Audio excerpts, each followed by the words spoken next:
So you might still be in the process of using the pencil where you have the tracing paper on top and you pressed into it once, or you might have done that already and now you need to take a pen. And the whole time you work on the foam, you always have to lean on some type of soft magazine or book. Then you will go over it in pen. After you're done with that, the last thing we're gonna do on the foam is create an interesting background. We want to think pattern, something that's going to repeat, and it's going to be an interesting design that's going to repeat. So you want to look at a few images that I have. These will be some resources of just different patterns. Some are simple, some are more advanced, some have multiple steps to do them. It's really up to you. I want you to do that in pencil first because you do need to press into the foam twice. The first time is drawing it in pencil. The second time is going over it with a pen.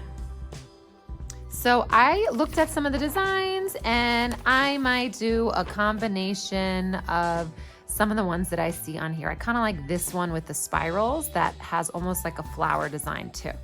So the pencil actually works better when it's a little bit dull. So I don't want you to think that you have to sharpen your pencils. They actually work better when they're not super sharp because they press into the foam without breaking it. So I am going to repeat this design. Again, your pattern can really be unique, up to you, whatever you want to do. So I'm gonna speed this up.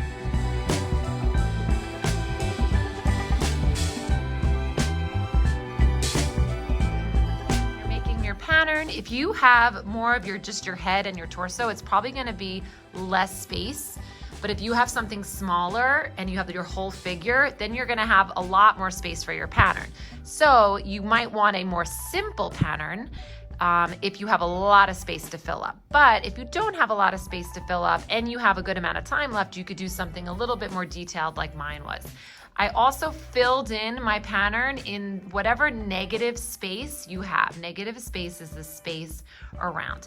The last step, which might seem a little bit tedious, but we have to do it, is to go over all of your lines that you did in pencil in pen. This is just gonna make sure that your lines are pushed in enough. So I'm gonna speed that up.